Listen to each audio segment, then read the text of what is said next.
Assalamualaikum warahmatullahi wabarakatuh. Perkenalkan, kami Dina Adila, Monika Oktaviani, dan Nurlaili, mahasiswa PPG Prajabatan Angkatan 2022 dari Universitas Jambi, Ruang Bahasa 2.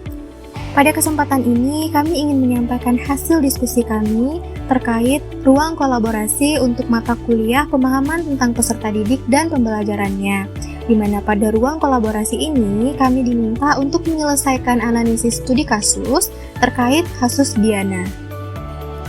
Analisa kasus. Diana kelas 4 SD berusia 10 tahun. Nilainya jauh tertinggal dari teman-teman lainnya. Diana tidak menyukai pelajaran yang terdapat banyak bacaan di dalamnya, seperti pelajaran IPA, IPS, dan bahasa. Diana tidak menyelesaikan tugas-tugas yang diberikan oleh gurunya. Nilai ulangan Diana buruk, namun ketika materi tugas dan ulangan tersebut diulangi secara lisan dan individual, Diana dapat menjawabnya dengan baik. Berdasarkan analisa kasus tersebut, kira-kira bagaimanakah cara melakukan asesmen terhadap keadaan Diana? Jenis asesmen apakah yang akan diberikan kepada Diana dan apa saja pertimbangannya? Lalu, kesimpulan apa yang dapat ditarik dari asesmen tersebut? Mari kita bahas di slide berikutnya. Nah, mengacu pada situasi tersebut, ada beberapa hal yang bisa dilakukan oleh guru sebelum menentukan asesmen yang tepat terhadap keadaan Diana, yaitu dengan menerapkan 3 tahap: checking up, finding out, dan summing up. Pada tahap pertama, yaitu checking up, guru mengecek suatu pencapaian dan kemampuan dari peserta didik. Dalam hal ini ditemukan bahwa hasil belajar Diana tidak cukup baik. Nilainya jauh tertinggal dari teman-teman lainnya. Diana kurang baik dalam mengerjakan pekerjaan rumah selama masa PJJ. Tahap selanjutnya adalah finding out.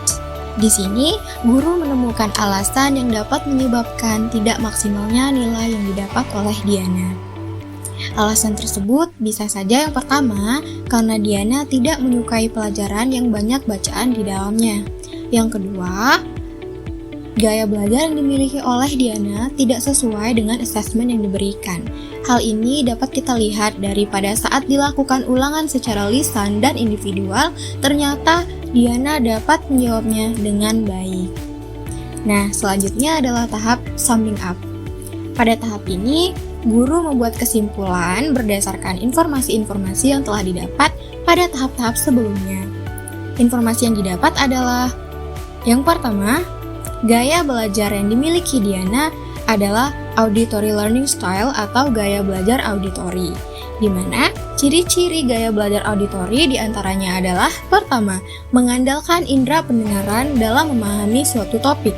Kedua, lebih suka mendengarkan daripada membaca. Dan yang ketiga, mudah mengingat apa yang orang katakan.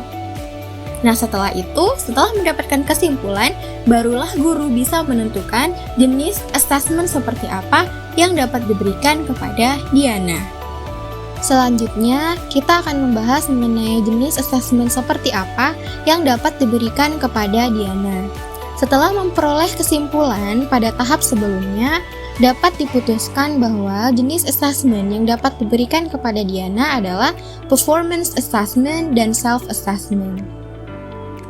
Mengapa performance assessment dipilih?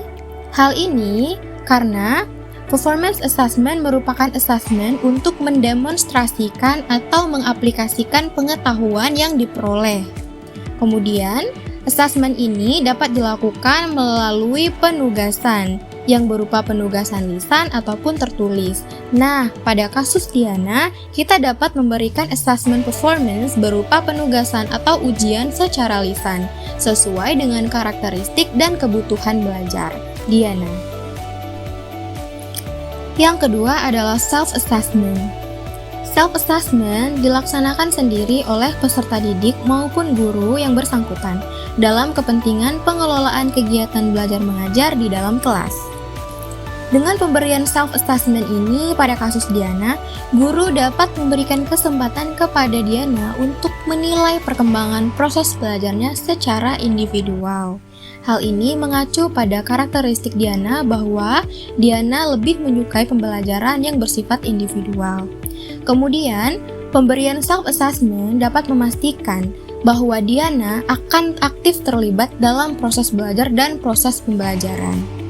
Lalu, Diana akan mengetahui kekurangan dan kelebihannya dalam proses pembelajaran, sehingga ia dapat menentukan langkah yang akan diambil dalam belajar demi meningkatkan prestasi belajarnya. Kesimpulan yang dapat diambil dari kasus Diana adalah bahwa kebutuhan belajar setiap individu itu berbeda. Oleh sebab itu, guru harus mampu memahami karakteristik dan kebutuhan belajar peserta didik. Pada kasus Diana ini, sebelum memilih asesmen apa yang akan diberikan kepada Diana, dapat dilakukan 3 tahap, yaitu checking up, finding out, dan summing up. Berdasarkan informasi yang ditemukan melalui 3 tahap tersebut, jenis assessment yang dapat diberikan kepada Diana adalah performance assessment dan self-assessment. Jenis assessment tersebut dipilih berdasarkan karakteristik dan kebutuhan belajar Diana. Demikianlah yang dapat kami sampaikan mengenai studi kasus Diana. Terima kasih atas perhatiannya, semoga kita bisa mendapatkan ilmu yang bermanfaat dari presentasi ini. Sampai bertemu di lain kesempatan. Wassalamualaikum warahmatullahi wabarakatuh.